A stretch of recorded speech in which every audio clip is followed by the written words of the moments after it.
मंगल भवन मंगल हारी, प्रभु सुदर्शन। संपूर्ण श्री रामचरितमानस के 18वें एपिसोड में आपने श्री राम कथा के आरंभ के विषय में जाना। आगामी एपिसोड में श्री राम कथा मर्मज्ञ डॉक्टर कुमार विश्वास जी से सुनिए श्री रामचरितमानस के नाम की उत्पत्ति और शिव कृपा से इसके प्रकट होने का पूरा प्रसंग। मंगल भवन मंगल हारी, प्रभु सुदशरथ अचिर बिहारी। जय जय सिया राम। पूज्यपाद गोस्वामी तुलसीदास जी द्वारा विरचित श्री रामचरितमानस की इस रस भाव संगीत यात्रा के 19वें पुष्प चरण अर्थात 19वें एपिसोड में मैं आप सबके हृदयस्थ राघवेंद्र राम को सादर प्रणाम करता हूं। पिछले एपिसोड में हमने देखा कि गोस्वामी जी श्री रामचरित कथा की तुलना अनेक प्रकार की अमृत संभावनाओं के साथ कर रहे हैं। उसी कथाक्रम को आगे बढ़ाते हैं। दरस परस जन अरूपाना, हरई पाप कह वेद पुराना। नदी पुनीत अमित महिमा अति, कही न सकई शारदा विमलमति। वेद पुराण कहते हैं कि श्री सरयू जी का दर्शन, स्पर्श, स्नान और जलपान पाप को हरण करने वाला है। यह नदी अत्यंत पवित्र है, इसकी महिमा अनंत है, जिसे निर्मल बुद्धि वाली सरस्वती जी भी नहीं कह सकती हैं।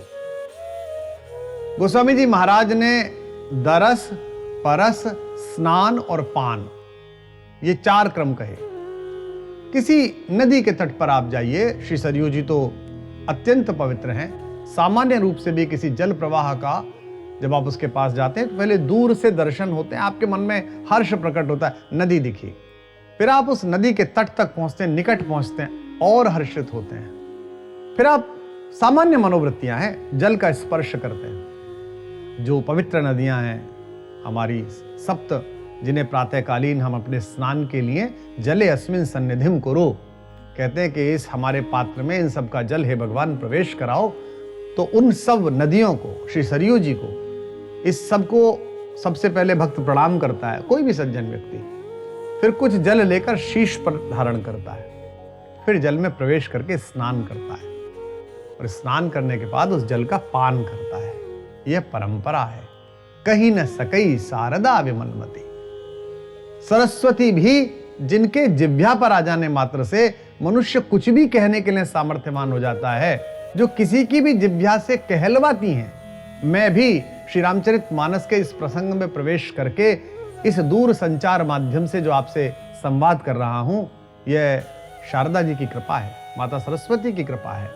वे स्वयं भी सरयू मां की महिमा नहीं कह सकती। यह बात पूर्व में भी गोस्वामी जी हम सबके सम्मुख रख चुके हैं। राम धाम पुरी सुहावनी, लोक समस्त विदित अति पावनी। चारिखानी जग जीव अपारा, अवधत जे तनु नहीं संसारा। यह सुंदर नगरी अयोध्या राम के धाम अर्थात वैकुंठ को देने वाली है। समस्त लोगों में इसकी प्रसिद्धि व्याप्त है। यह अत्यंत पवित्र है। जगत के असंख्य जीवों के जो 4 उत्पत्ति स्थान हैं, गोस्वामी जी कहते हैं कि श्री अयोध्या जी में यदि शरीर छूटे तो फिर संसार में नहीं आना पड़ता। अयोध्या जी के 10 आवरण हैं, जिनमें बाहर चारों दिशाओं में 4 दरवाजे हैं। द्वार के अग्रभाग में 4 वन हैं। यह नगरीय योजना है। श्री अयोध्या जी के उत्तर में सरयू प्रवाहमान है, उत्तर दिशा सरयू बोला भी है गोस्वामी जी ने। वहीं अयोध्या जी के दक्षिण में भी विरजा गंगा नाम से एक नदी सुशोभित है। दक्षिण द्वार पर स्वयं श्री हनुमान जी अपने पार्षदों सहित विद्यमान है, विराजमान है। उसी प्रकार पश्चिम में लंकाधिपति विभीषण जी, उत्तर में किष्किंधा के युवराज अंगद जी और पूर्व द्वार पर महाराज सुग्रीव जी स्वयं विराजमान हैं। 9 आवरणों में भक्तों और सखाओं के मंदिर हैं। 10वें भीतर के आवरण में सखियों के मंदिर हैं। इस 10वें आवरण के मध्य में परम दिव्य ब्रह्म स्वरूप कल्प वृक्ष है, जो कि छत्राकार है। यह वृक्ष, इसके तने, शाखाएं, पत्तियां, फूल, फल स्वयं परम दिव्य रघुनाथ जी का ही रूप है। इस छत्राकार वृक्ष के नीचे एक मंडप है, जिसे ब्रह्ममय कहा जाता है। इस मंडप के नीचे परम दिव्य रत्नों से जड़ी हुई एक वेदिका है। वेदिका चबूतरा है, जिस पर परम प्रकाशमान सिंहासन विराजमान है। सिंहासन पर रत्नमय सहस्त्रदल कमल हैं। इसके मध्य में श्री सीताराम जी विराजमान है। ऐसा गोस्वामी जी वर्णन कर रहे हैं। श्री भरत जी, श्री लक्ष्मण जी, श्री शत्रुघ्न जी और पूज्य वज्रांगबली श्री हनुमान जी के अलावा 16 पार्षद छत्र, चमर, व्यंजन लेकर उपस्थित हैं। वे सब भगवान सीताराम जी की सेवा कर रहे हैं। यही श्री राम जी की अयोध्यापुरी है। इस अयोध्यापुरी का वर्णन करते हुए गोस्वामी जी कहते हैं कि ऐसी पुण्य नगरी में अगर आप शरीर छोड़ दें, अवध तजें तनु नहीं संसारा, कैसा भी जीव हो, अगर अयोध्या में उसकी मृत्यु हुई तो वो भवसागर के पार जाता है और भगवान श्री राम के परम धाम को प्राप्त होता है। पूज्यपाद करुणा सिंधु महाराज के अनुसार जो भजनानंदी या सुकृति जीव हैं, वे मुक्त हो जाते हैं, और जो मनुष्य अयोध्या जी में रहकर पाप कर्म करते हैं, उनका शरीर छूटने पर फिर अयोध्या में ही कीट पतंग इत्यादि निकृष्ट योनियों में उनका जन्म होता है। गोस्वामी जी कहते हैं कि अयोध्या के प्रकृति से परे होने के कारण वहां पुनर्जन्म होना भी संसार में जन्म न होने के समान ही है। यानी कि कीट पतंग आदि का शरीर छूटने के बाद भी उनको सालोक्य मुक्ति मिलती है। ये अयोध्या जी का महत्व यहां प्रतिपादित कर रहे हैं। सब विधि पूरी मनोहर जानी, सकल सिद्धि प्रद मंगल खानी, विमल कथा कर कीन आरंभा, सुनत न साहि काम मददंबा। गोस्वामी जी कह रहे हैं कि अयोध्यापुरी को हर प्रकार से मनोहर और सारी सिद्धियां प्रदान करने वाली तथा समस्त मंगलों की खान समझकर मैं इस निर्मल कथा को आरंभ कर रहा हूं, जिसे सुनने के बाद क्या होगा? काम, मद और दंभ इनका नाश हो जाएगा। गोस्वामी जी पहले ही निवेदन कर चुके हैं कि अयोध्या में ब्रह्म का अवतार हुआ और सब तीर्थ उस समय पर यहां प्रकट होते हैं। यहां जब राम जन्म महोत्सव होता है तो समस्त देवता आकर अपनी उपस्थिति यहां पर लगाते हैं, सब सम्मिलित होते हैं। बाबा तुलसी ने अपने कथन से स्थान की शुद्धि प्रतिपादित की है। इससे यह ध्वनित है कि उत्तम कामों की सिद्धि के लिए स्थान की शुद्धि आवश्यक है। अब यह एक सामान्य सी बात है। यह क्या कारण है कि जो हमारा ध्यान है, जो भगवान के प्रति हमारी निवेदना है, वो मंदिर में जाकर या घर के किसी सबसे अच्छे, पवित्र, साफ जगह पर ही होती है, जहां हम निवृत्ति के लिए जाते हैं, जहां हम अपने शरीर को साफ करने के लिए जाते हैं, या जहां शरीर अपदार्थों का विरेचन करता है, वहां भगवान नाम उच्चारण आप क्यों नहीं करते? सामान्य बात है कि आपको कोई शुद्ध विचार प्रकट करना है तो उसके लिए आवश्यक है कि वह स्थान भी शुद्ध हो। अर्थात बिना स्थान शुद्धि के कोई कार्य शुद्ध रूप में सिद्ध नहीं हो सकता, ऐसा गोस्वामी जी कह रहे हैं। इसलिए उन्होंने ऐसे शुभ अवसर, शुभ स्थान, शुभ दिनांक, शुभ समय का चयन किया ताकि इस परम शुभ रचना का वो प्रारंभ कर सके। श्री रामचंद्र जी ने अवतार लेकर रावण को मारा और मानस का अवतार काम, मद, दंभ के नाश के लिए हुआ है। उसी दिन जिस दिन राम जी ने अवतार लिया है, उनके जन्म के दिन रचना प्रारंभ हुई है। यह दम्भ रूपी रावण, मद रूपी कुंभकर्ण, मद सोता है, गहरी नींद सोता है, और काम रूपी मेघनाथ अत्यंत प्रचंड, इन सब का वध करने वाली है। रामचरित मानस एहि नामा, सुनत श्रवण पाय विश्रामा। मन करि विषय अनल बन जरई, होई सुखी जाऊं एहि सर परई। कहते हैं इसका नाम रामचरित मानस है।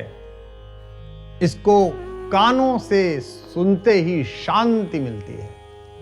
जो मन रूपी हाथी विषय की अग्नि के जंगल में जल रहा है, यदि वह इस मानस रूपी सरोवर में आ जाए, तालाब में आ जाए, ताल में आ जाए, तो सुखी हो जाता है। क्या सुंदर रूपक बांधा है।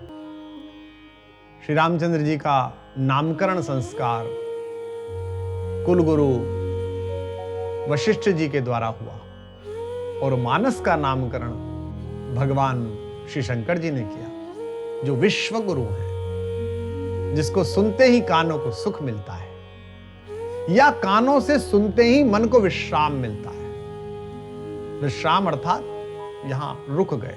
पावन काल लोक विश्रामा, प्रभु प्रकट होंगे तो लोक में विश्राम करने के लिए, वो कुछ समय रुकने के लिए आए। तो रामचरित मानस आपके हृदय को रोक लेती है, आत्मा को रोक लेती है, फिर मन कहीं भटकता नहीं है। इस मानस सर का स्नान, इस मानस सरोवर का स्नान, इस रामचरित मानस का स्नान क्या है? कथा का श्रवण है।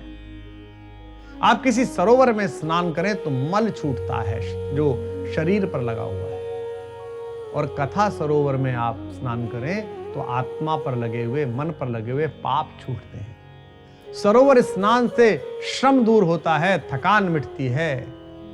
इस कथा के सरोवर में स्नान से विभिन्न योनियों में भ्रमण के कारण जीव को जो श्रम हुआ वह दूर होता है, और उसे परम विश्राम प्राप्त होता है।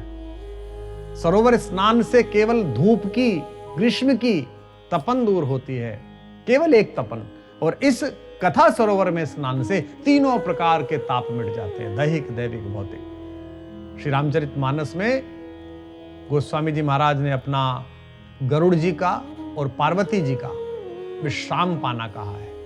वे कहते हैं हमने भी विश्राम पाया, श्री गरुड़ जी ने भी विश्राम पाया, और जगदम्बा पार्वती जी ने भी विश्राम पाया।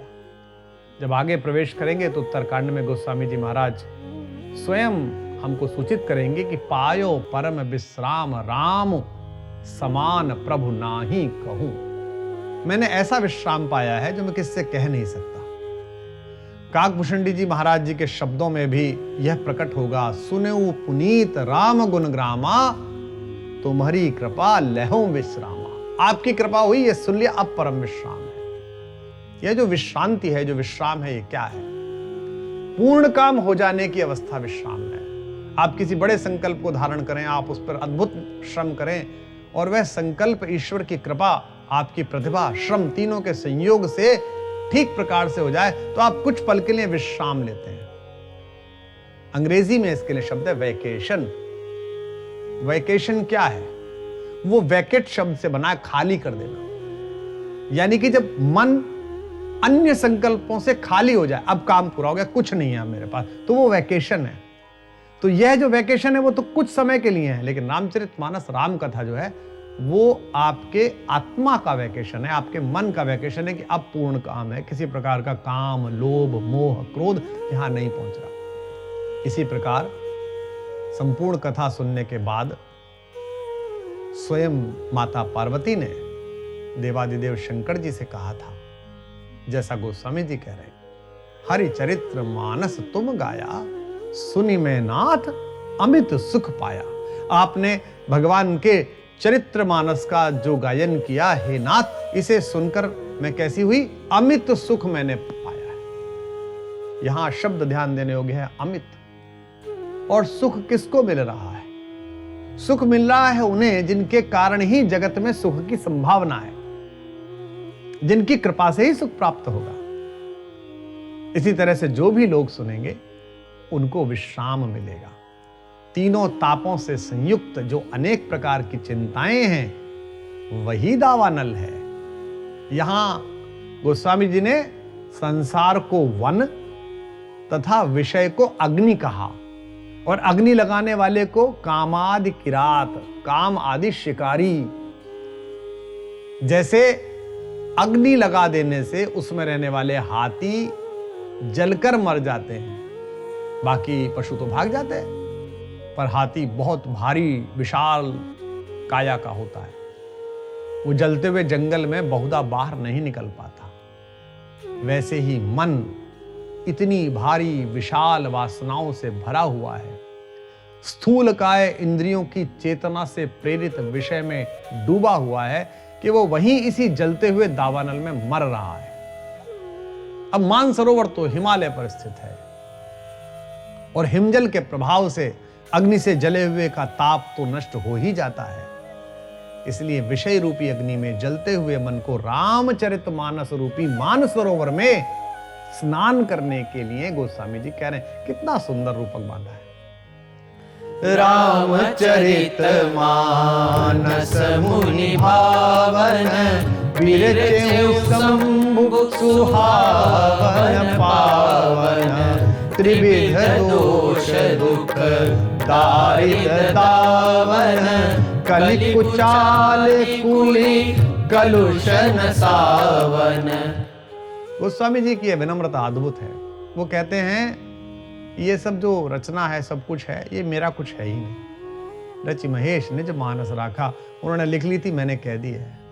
इसीलिए यह रामचरित मानस मुनियों के मन को अच्छा लगने वाला, सुहावना और पवित्र है, क्योंकि इसकी रचना भगवान शंकर जी ने की है। श्री रामचरित मानस तीनों प्रकार के दोषों, दुखों और दरिद्रता का दमन करने वाला तथा कलयुग की सब प्रकार की कुचालों और पापों का नाश करने वाला है, यहां यह कहा जा रहा है। यहां श्री रामचरित मानस और श्री रामचंद्र जी दोनों में एक रूपता प्रदर्शित की है गोस्वामी जी ने। श्री रामचरित मानस को मुनि भावन कहकर बता दिया कि प्राधान्य रूप से शांत रस की महिमा है। जब हम कथा में आगे प्रवेश करेंगे तो इसमें कुछ समय के लिए, कुछ पलों के लिए श्रृंगार रस भी प्रस्फुटित होगा। जब भगवान पहली बार माता को देखेंगे मिथिला के उपवन में, और मां पहली बार अपने जन्म जन्मांतर के सहचर का दर्शन पाएंगे, लता ओट तब सखिन लखाए, श्यामल गौर किशोर स्वाय, वह थोड़ा सा श्रृंगार का पुट मिलेगा। जब परशुराम जी से संवाद होगा तो वहां हास्य रस का भी पुट मिलेगा। जब युद्ध कांड में आप जाएंगे, जब आप लंका में पहुंचेंगे और युद्ध प्रारंभ होगा तो वहां जो राक्षसों के पूरे पूरे समूहों का नाश इस पक्ष के सुभट योद्धा करेंगे, तो वहां आपको वीर रस दिखाई देगा। जब लंका का दहन होगा तो रौद्र रस दिखाई देगा। लेकिन गोस्वामी जी कह रहे हैं कि मूल रूप से शांत रस की रचना है, जिसकी भगवान शंकर ने रचना की है। जन्म, जरा, मरण, ये तीन प्रकार के दुख हैं। मन, वचन और कर्म से किए हुए तीन प्रकार के दोष हैं। जैसे किसी ने हमको दिया नहीं है, उसको ले लेना, ये क्या हुआ? चोरी, हिंसा, परस्त्री सेवन, ये तीन शरीर द्वारा किए गए पाप हैं। कठोर, झूठे, चुगली और आपस में फूट डालने वाले, ये चार प्रकार के वचन वाचिक यानी मुंह से किए जाने वाले पाप हैं। दूसरे के धन का चिंतन करना, उसकी प्राप्ति की इच्छा करना, मन ही मन किसी का अनिष्ट सोचते रहना, व्यर्थ का अहंकार करना, अभिमान करना, ये तीन मानसिक पाप हैं। कैसा? आप देखिए वर्गीकरण किया है, लेकिन श्री रामचरित मानस के द्वारा इन सभी प्रकार के पापों का शमन होता है। रचि महेश निज मानस राखा, पाई सुसमौ सिंहासन भाषा, ताते रामचरित मानस भय, धरेउ नाम हिय हेरि हर श्रीहर। गोस्वामी जी कहते हैं कि भगवान शंकर जी ने इसे रचकर अपने हृदय में रखा और सुसमय अच्छा समय अवसर पाकर पार्वती जी से कहा। भगवान शंकर ने मन में आनंद पूर्वक प्रसन्न मन से इसका नाम रामचरितमानस रखा। इस परम मेधावी सर्जनशीलता का पूरा जो भी इसका हितार्थ है वो सब भगवान के प्रति निवेदित कर देना, ये गोस्वामी जी की परम विनम्रता है और उनके परम भक्त होने का सूचक है। भगवान शंकर जी ने रचना कब की और पार्वती जी से कहने का सुअवसर कब आया, ये दो प्रश्न इस चौपाई के पाठ करते ही हम सबके सम्मुख आ जाते हैं। भगवान शंकर जी ने श्री रामचरितमानस की रचना बहुत पूर्व से कर रखी थी। उन्होंने इसे कभी लोमश ऋषि से कहा था। लोमश ऋषि ने काकभूषणी जी से तब कहा जब उनके हिसाब से वे कुआ बने। कुआ बन जाने के बाद कथा सुनकर वे उत्तराखंड में एक नीलगिरी पर्वत है, वहां जाकर रहने लगे देवभूमि में। 27 कल्प बीत जाने पर गरुड़ जी को उन्होंने वही कथा सुनाई और साक्षी इसकी क्या है, काकभूषणी जी महाराज ने गरुड़ जी से स्वयं कहा कि यहां रहते रहते मुझे इतना समय होगा, यहां बसत मोहि सुनु खग ईशा, खगों के ईश बीते कल्प 7 अरु 20, 7 अरु 20 27 कल्प से हे खगेश, हे गरुड़ जी मैं आ रहा हूं। इस तरह मानस की रचना भी 27 कल्प से भी अधिक समय बीतने पर गरुड़ और भुषुंडी जी के संवाद के माध्यम से हुई। उस समय इसी संवाद के पीछे किसी कल्प में स्वयंभू मनु और शत्रुपा जी की तपस्या के कारण राम अवतार हुआ होगा, क्योंकि गरुड़ भुषुंडी संवाद में नारद मोह की ही चर्चा है और नारद मोह वाली घटना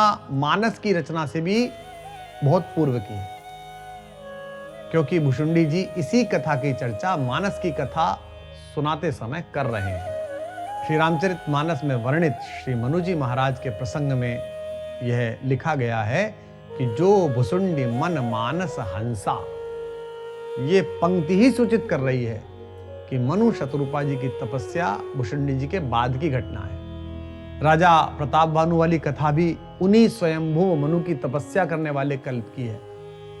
परंतु इसमें कोई संदेह नहीं है कि मनु जी महाराज के हेतु से जो रामावतार हुआ वह सती जी को मोहित करने वाला था और उसी पर उनकी शंका हुई थी। यह कथा सबको स्मरण है। अतः पार्वती जी ने भगवान शंकर से जो राम कथा सुनी, जो रामायण सुनी, वह रचना के कम से कम 28 कल्प बीत जाने पर सुनी। याज्ञवल्क जी की कही कथा उसका अंतिम संस्करण है। ब्रह्मा ने मन से मानसरोवर का निर्माण किया और उसमें भगवान के नेत्रों से निकला हुआ जल संग्रहित किया, तब से उसका नाम मानसरोवर पड़ा। वैसे ही भगवान शंकर ने दिव्य श्री रामचरित रचकर अपने मन में रखा, जो सुहावन है, पावन है। भगवान शंकर ने प्रसन्न मन से ढूंढकर बहुत शोध पूर्वक इस ग्रंथ का नाम श्री रामचरितमानस रखा, जिसके पाठ का सुअवसर इस जन्म में हमें मिला और जिसे सुनने का इस दास से आपको मिला। कहूँ कथा सोई सुखद सुहाई, सादर सुनाहु सुजन मन लाई। गोस्वामी जी कहते हैं कि मैं इस सुख देने वाली और सुहावनी श्री रामचरितमानस की कथा को कह रहा हूं। हे सज्जनों, आदर पूर्वक मन लगाकर इसे सुनो। कथा को आदर पूर्वक सुनने की बात कही गई है।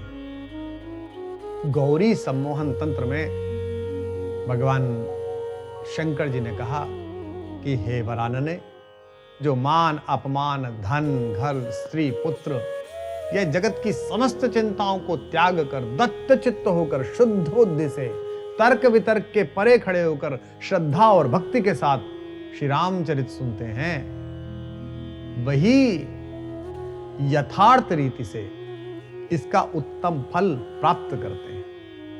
जस मानस जेहि विधि भयउ, जग प्रचार जहि हेतु अब सोई कहो प्रसंग सब सुमिरि उमा वृषकेतु।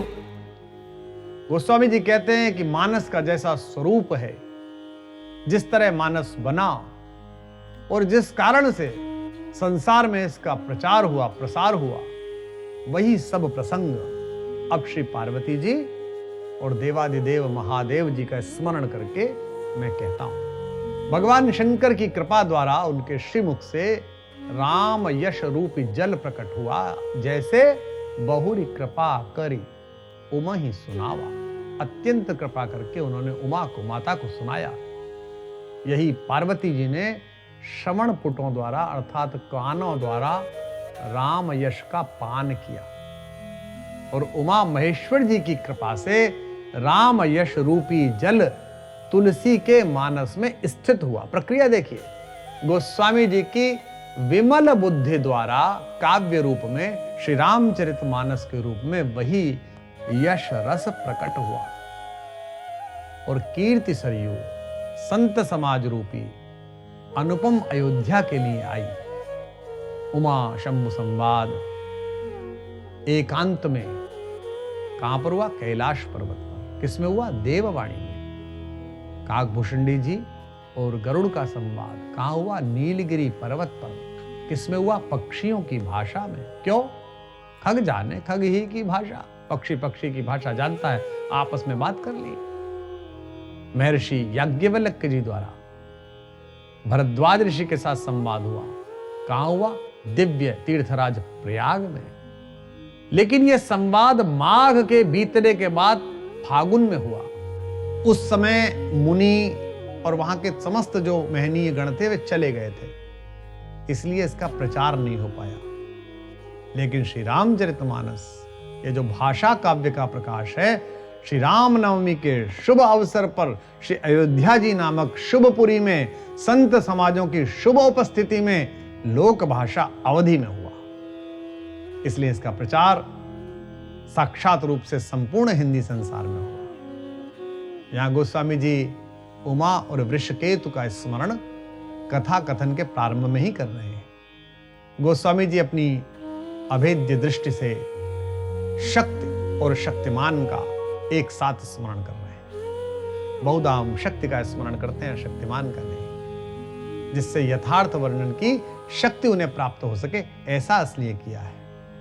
और आगे कहते भी हैं, शंभु प्रसाद सुमति हिय उलसी रामचरित मानस कवि तुलसी करई मनोहर मति अनुहारी सुजन सुचित सुनी लेहु सुधारी।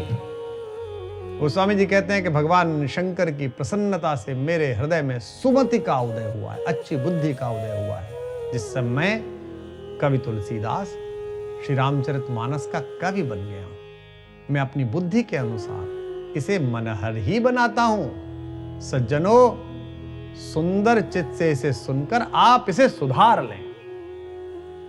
देखिए क्या विनम्रता है। एक ऐसा कवि कुल चूड़ामणि जो पृथ्वी के प्रत्येक छोर पर सनातन धर्म मानने वालों की उपस्थिति के कारण और अन्य अन्य कारणों से भी 365 दिन 24 घंटे गाया जाता है, वो कवि कह रहा है कि आप इसे सुधार लें। मैंने अपनी मति के हिसाब से कह दिया।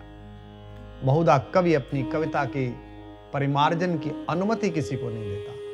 उसको लगता है मैंने जो लिखा वो सर्वश्रेष्ठ है, आगे किसी की हिम्मत नहीं होनी चाहिए इसमें कुछ करे। लेकिन महाकवि कह रहे हैं आप सुधार लें। मति क्या कहा? सुमति। दो प्रकार की बुद्धि होती है, एक कुमति, एक सुमति। और इसके उदाहरण भी यहां मानस के प्रसंग में है। कुमति जो होती है उसके दो भेद होते हैं, एक होती है राजसी और एक तामसी। एक जो राजसिकता की छाया में पलती है कुमति, राजा बन गए, अहंकार आ गया, ऐश्वर्य आ गया, शक्ति आ गई, राजसिक कुमति हो गई। तामसिक कार्य करने लगे तो फिर तो कुमति है ही। राजसी में कार्य और धर्म का हमको यथार्थ ज्ञान नहीं रहता, और तामसी में तो और आगे विपरीत ज्ञान होने लगता है। तामस बुद्धि जिसकी होती है वो अधर्म को ही धर्म मानता है। पशुओं का वध करने वाला, आप उससे पूछिए, वो कहेगा ये मेरा धर्म है। चोरी करने वाला, वो कहेगा ये मेरा धर्म है। उनका मेला लगता है, उनके पूज्य लोक देवता भी होते हैं चोरों के। रामचरितमानस का भाव अपार है। इसको कहने में सरस्वती, भगवान शंकर, लोक पिता में ब्रह्म और वेद आदि सभी असमर्थ हैं। यद्यपि भगवान शंकर इस कहानी के आदि कवि हैं, तो भी उन्होंने क्या कहा? मति अनुसार। शंकर जी ने अपनी मति के अनुसार इसकी संरचना की। राम जी की महिमा के वर्णन की पूरी सुविधा और पूरी सीमा गोस्वामी जी शंकर जी को भी नहीं देना चाहते।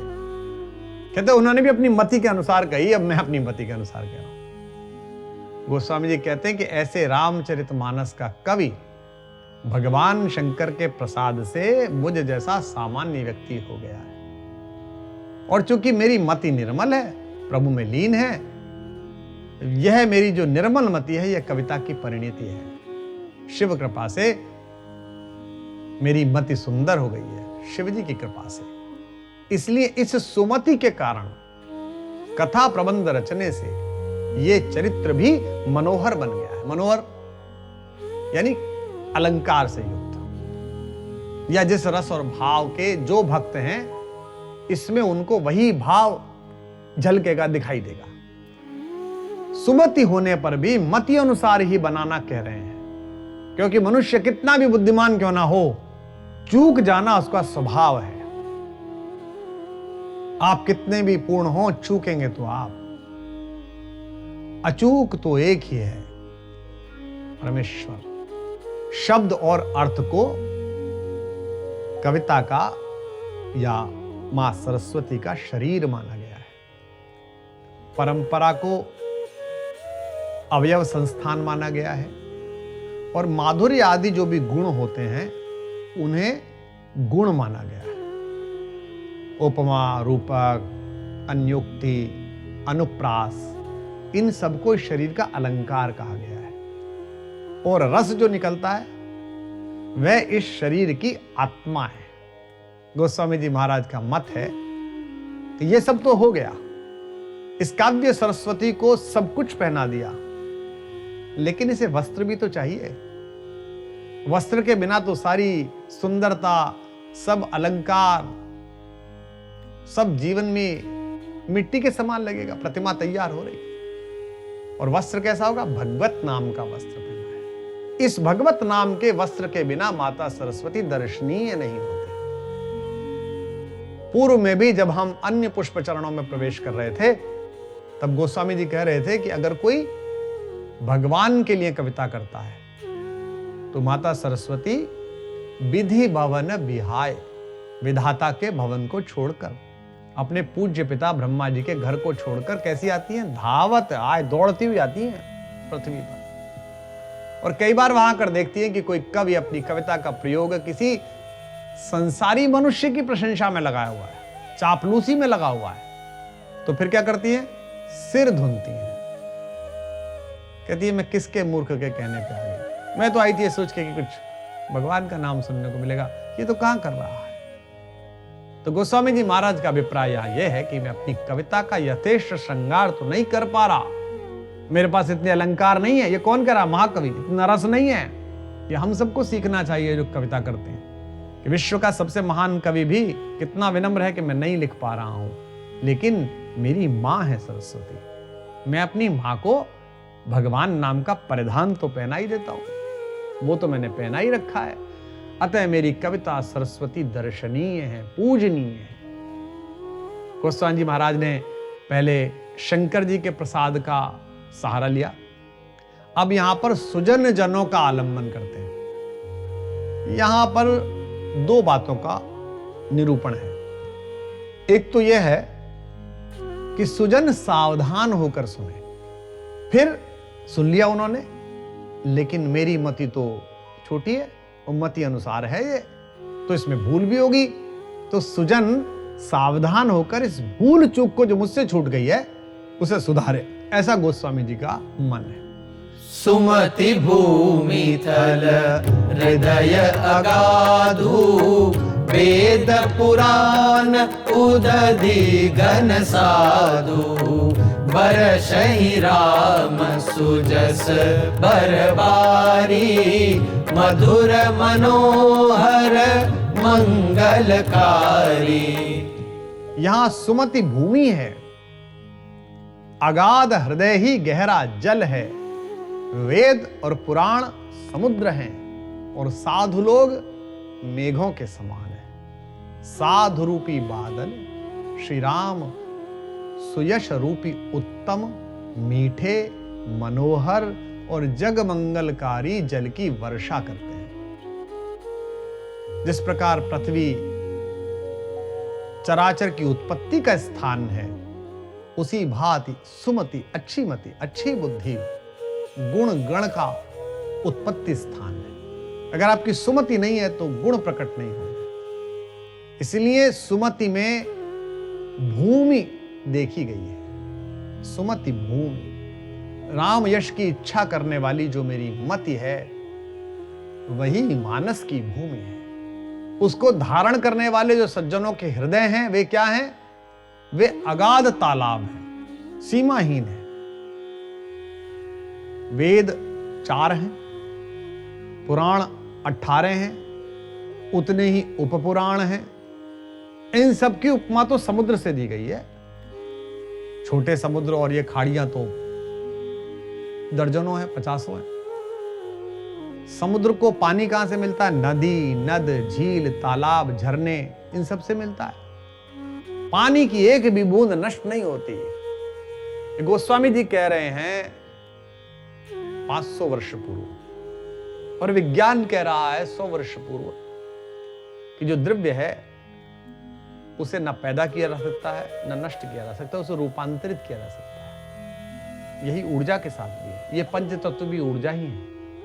पूरे संसार का पानी समुद्र तक पहुंचता है।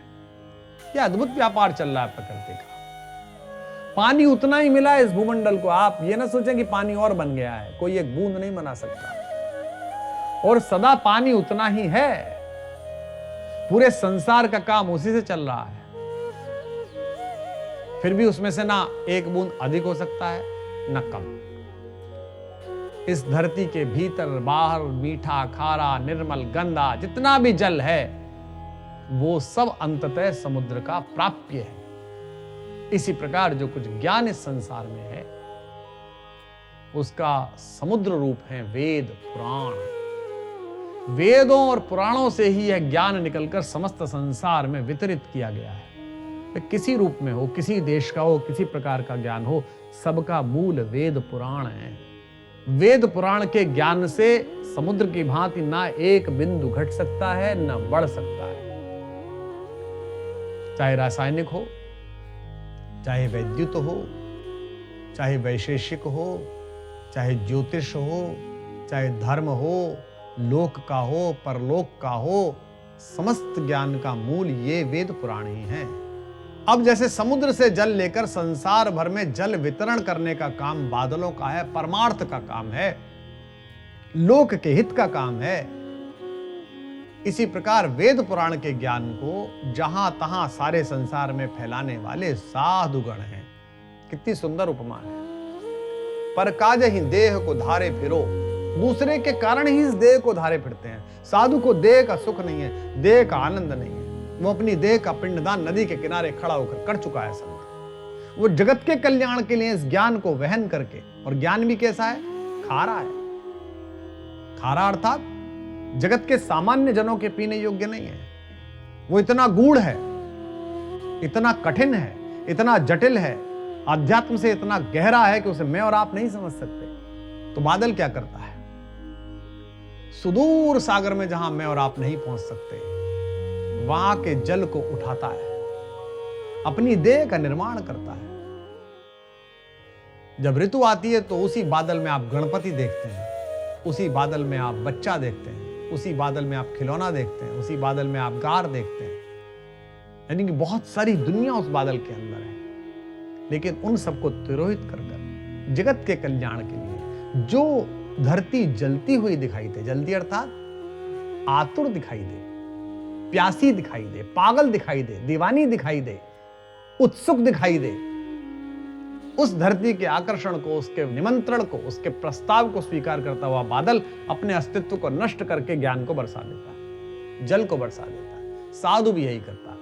पर काज ही देह को धारे फिरो, दूसरे के कारण इस शरीर को धारण करके फिरता है। समुद्र का जल वहां रहने वाले तटवासियों को तो सुलभ है, सबको नहीं है, और सुलभ होने के बाद भी वो पीने के लिए नहीं है, पेय नहीं है। हम में से बहुत सारे लोग तो पूरा जीवन बिता देते हैं, उन्होंने समुद्र देखा भी नहीं होता। इसी प्रकार जो अधिकारी व्यक्ति हैं, उनका ही वेदों और पुराणों में प्रवेश है। बाकी अधिकांश संसार ने तो वेद पुराण का नाम मात्र सुना है। बादल भी ऐसे ही वर्षा करते हैं कि प्रांत का प्रांत जलमग्न हो जाता है। इसी प्रकार साधु लोग जब राम यश वितरण करते हैं तो देश का देश, जनता की जनता, दूर दूर तक बैठे हुए लोग सब सरोबार हो जाते हैं, रस से स्नात हो जाते हैं। इसी से संतों को, साधुओं को चलता फिरता प्रयागराज कहा गया है कि जो संगम ना जा सके, जो गंगा जल में ना नहा सके, वो साधुओं की कथा रूपी मंदाकिनी में स्नान करें। लीला सगुन जो कहि बखानी, सोई स्वच्छता करई मलहानी। प्रेम भगति जो बरनी न जाई, सोई मधुरता सुशीतलताई। सगुन लीला जो विस्तार से कहते हैं, वही राम सुयश के जल की निर्मलता है, जो मलिनता को दूर करती है। प्रेमा भक्ति जिसका कि वर्णन नहीं हो सकता, वह इसका मीठापन और सुशीलता आदि गुणों के समान इसमें व्याप्त है। गोस्वामी जी कह रहे गुण सहित लीला। गुण कैसे? भगवान के कृपा, उनकी दया, उनकी उदारता, उनकी सुशीलता, उनका माधुर्य, ये सब उनके परम दिव्य गुण हैं। उनको जगत के सम्मुख प्रकट करने के लिए जो उन्होंने लीला की है, वो सगुण लीला है। उदाहरण के रूप में समझाते हैं, जैसे माता अहिल्या के उद्धार में प्रभु की उदारता प्रकट हुई है। मिथिला के राज्य भवन में, राज्यसभा के बीच में धनुष भंग के समय भगवान का बल प्रकट हुआ है। परशुराम जी महाराज के क्रोध के समय भगवान का प्रताप प्रकट हुआ है। मिथिला में जब वो जा रहे हैं या अयोध्या से जब निकल रहे हैं, तब नगरवासियों में उनका माधुर्य गुण प्रकट हुआ है। निषाद से भेंट के समय उनकी उदारता और उनका सुशील व्यवहार प्रकट हुआ है। गिद्धराज जटायु और माता शबरी से जब वो भेंट कर रहे हैं, तो प्रभु का अनुकंपा भाव प्रकट हुआ है। निष्कासित महाराज सुग्रीव और निष्कासित अनुज विभीषण के संवाद में, उनसे भेंट में प्रभु की शरणागत वत्सलता और उनका करुणा निधान स्वरूप प्रकट हुआ है। जब रावण से युद्ध करते हैं तो उसमें प्रभु का शौर्य, उनकी वीरता, यह जगत के सम्मुख आती है। यही सब लीला विस्तार है, यह स्वच्छता है। उज्ज्वलता के 6 अंग हैं। औज्ज्वल्य चंद्रमा में है, नैर्मल्य निर्मलता से बना है, जैसे शरद ऋतु के आकाश में। स्वच्छत्व जैसे स्फटिक मणि में, शुद्धता जैसे गंगा जल में, सुषमा और दीप्ति जैसे भुवन भास्कर में, सूर्य में। उदारता सहित जो गुणों का वर्णन है, वही लीला है। यह उज्ज्वलता के 6 अंगों में से स्फटिक मणि जैसा स्वच्छ गुण है। स्वच्छ जल ही मल को दूर कर सकता है। जब वर्षा होती है, आकाश से वर्षा होती है, तो जगत का मल हरण होता है। किसी में इतनी सामर्थ्य नहीं है कि पर्वत पर उपस्थित सारी वनस्पतियों को धो सके। बड़ी बड़ी मशीनें बन गई हैं, लेकिन अगर किसी से कहा जाए कि हिमालय के सारे पेड़ धोने हैं, किसी सरकार, किसी संयोजन, किसी व्यवस्था में सामर्थ्य नहीं। ये तो स्वयं भगवान जब रीझते हैं तो इंद्र को आदेश देते हैं, जो बादलों का देवता है, कि जगत का मल दूर करो। पर्वत, वृक्ष, पृथ्वी सब धुल जाते हैं। इसी प्रकार जब राम यश की वर्षा होती है, तब सगुण लीला के बखान से, उसके जल से मन का मैल दूर हो जाता है। वर्षा का जल मीठा होता है, स्वादिष्ट होता है, पुष्टिवर्धक होता है। वैद्य लोग कहते हैं वात, पित्त और कफ ये दूर करना हो तो आप वर्षा में संग्रहित जल पिए। यहां प्रेमा भक्ति में भी ये दोनों ही गुण हैं। बहुत अधिक आप मीठा खाइए, कोई बहुत मीठी चीज खाइए तो मुंह बंद जाता है। हमारे गांव में कहते हैं जलेबी खिला के आपको मुंह बांधो, तो बहुत बोल रहा हो, अरे यार गुड़ दे दो, मुंह बंद जाएगा। जाको ब्रज में कहा जाता है मुंह बंद जाता है। बंधना मतलब शब्द नहीं निकलते। आत्मा की मिठास में भी शब्द नहीं निकलते। यही मधुरता है। प्रेमा भक्ति में शरीर की सुध बुध नहीं रहती, कंठ गदगद हो जाता है, मुख से वचन नहीं निकलते, रोमांच होता है। वो प्रभु का प्रेमी, वो भक्त कभी खड़ा हो जाता है, कभी बैठ जाता है, कभी रोता है, कभी हंसता है, कभी नाचने लगता है, कभी गाता है। चैतन्य महाप्रभु स्मरण आएंगे आपको तुरंत। यह जो प्रेमी भक्त है, यह स्वरूपाकार वृत्ति को प्राप्त हो जाता है। इसके कुछ उदाहरण हैं। सुतीक्ष्ण जी, माता शबरी, हनुमान जी, श्री भरतलाल जी, सनकादि ऋषि और स्वयं जगदम्बा भारतेश्वरी माता सीता जी, इन सब की दशाएं वहीं पहुंच गई हैं भगवान के सामीप्य के कारण। सो जल सुकृत सालिहित होई, राम भगत जन जीवन सोई। मेघा महीगत सो जल पावन, सखी श्रवण मग चले सुहावन। वह राम सुयश रूपी जल सुकृत रूपी धान को हितकारी है, और राम भक्त जो हैं उनका जीवन भी ऐसा ही है। साधु रूपी मेघों द्वारा बरसाया हुआ यह पवित्र, यह सुहावना श्री राम यश रूपी जल मेधा रूपिणी पृथ्वी को प्राप्त हुआ और सिमट कर श्रवण रूपी मार्ग से हृदय स्थल रूपी मानसरोवर को चला गया। जप तप व्रत पूजा विप्र सेवा श्रवण कीर्तन, यही सब सुकृत है। दो प्रकार के काम है, कुकृत एक सुकृत। भाव यह है कि वर्षा के जल से एक धान होता है शाली, पहले भी चर्चा हुई है। यह धान केवल वर्षा जल से ही पुष्ट होता है। इसमें बाहर से कोई पानी ला के लगा दो, डिस्टिल वाटर डाल दो, नहीं चलता, न सुगंध आती न दाना बढ़ता। शाली नामक जो धान की प्रजाति है वो वही होती है जहां वर्षा ऋतु का जल ही धान के समय होता है, और जिस वर्ष नहीं होता उस समय शाली नहीं होता। ऐसे ही श्री राम सुयश यश के गान से भक्तों के सुकृत बढ़ते हैं। यदि राम सुयश जल या सुकृत की वृद्धि होती रहे तो भक्तों का जीवन चलता रहे, क्योंकि यही भक्तों का जीवन है। क्योंकि इस जल के न होने से धान नहीं हो सकता, और धान के बिना जीवन नहीं चल सकता। खाएगा क्या? हमारा मूल अनाज तो अक्षत ही है।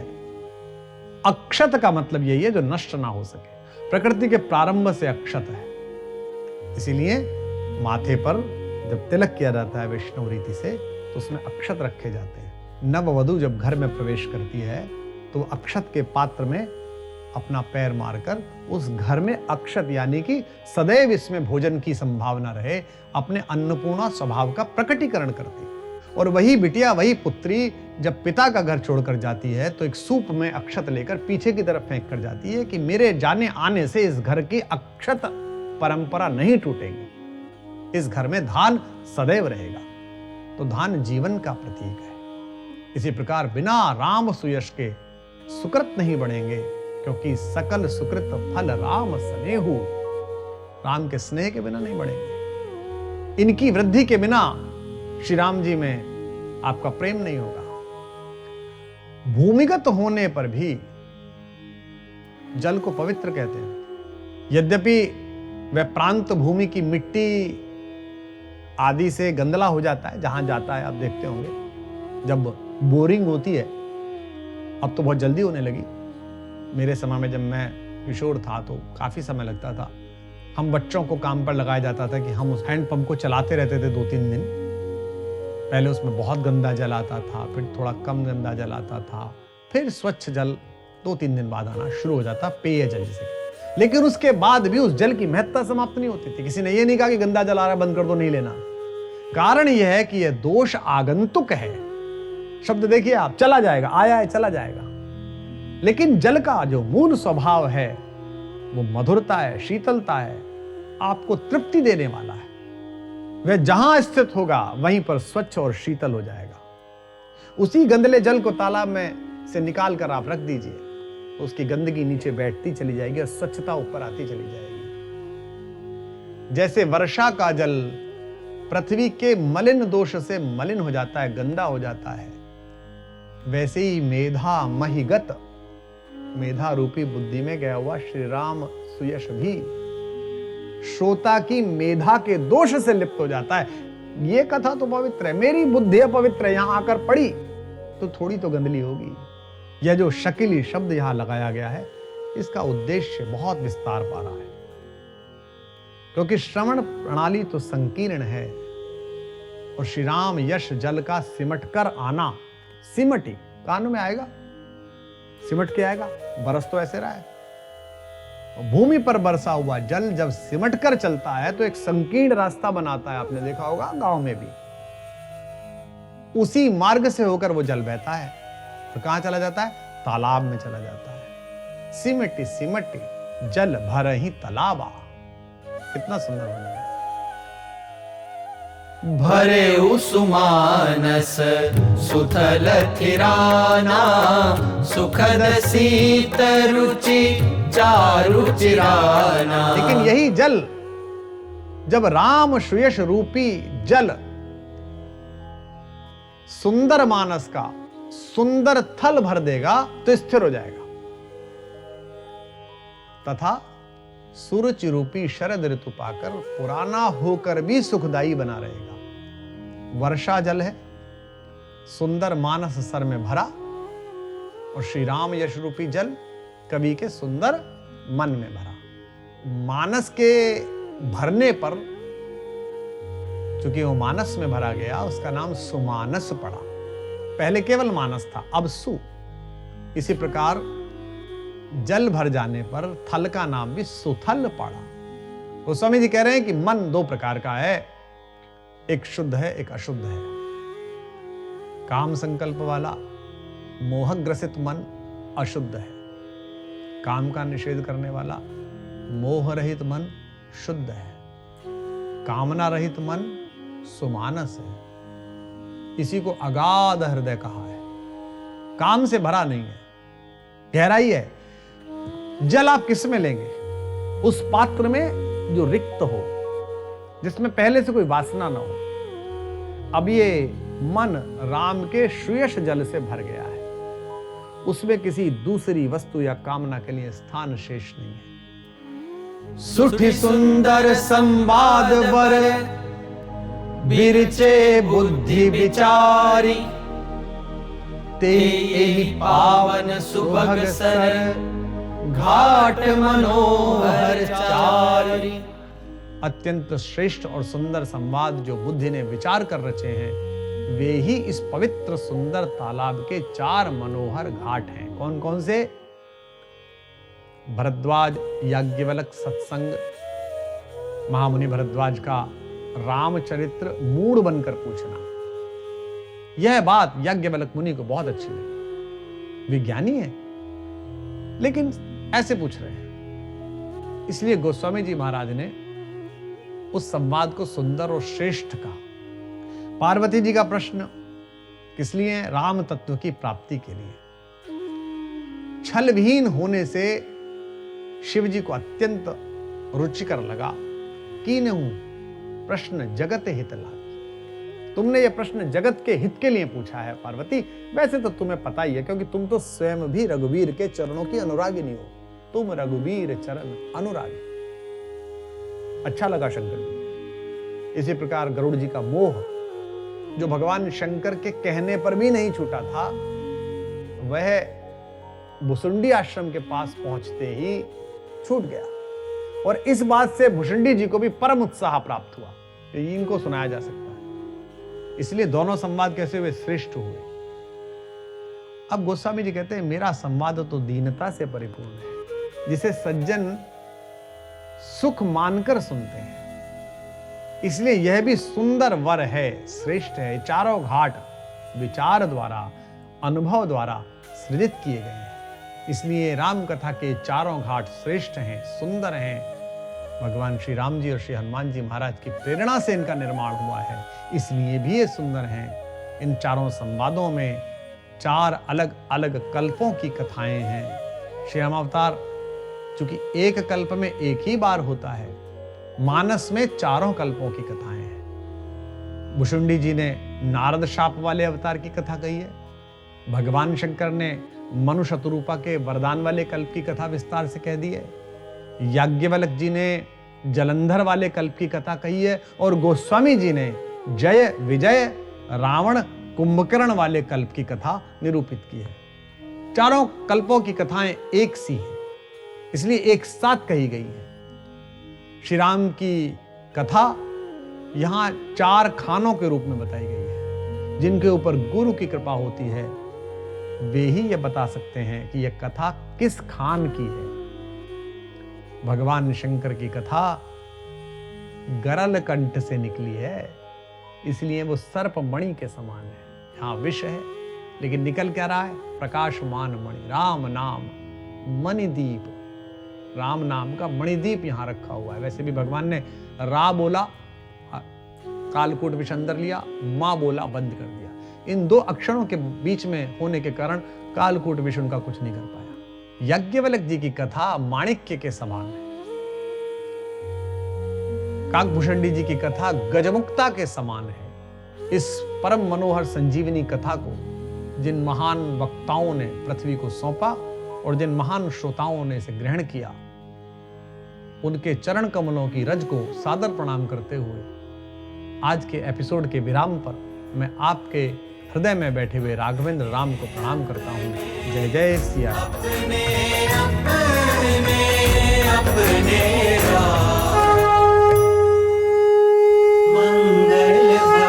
संपूर्ण श्री रामचरितमानस के 19वें एपिसोड में आपने शिव जी द्वारा श्री रामचरितमानस रचकर अपने मानस में रखने तथा उचित अवसर पर इसे सुनाने इत्यादि का वर्णन सुना।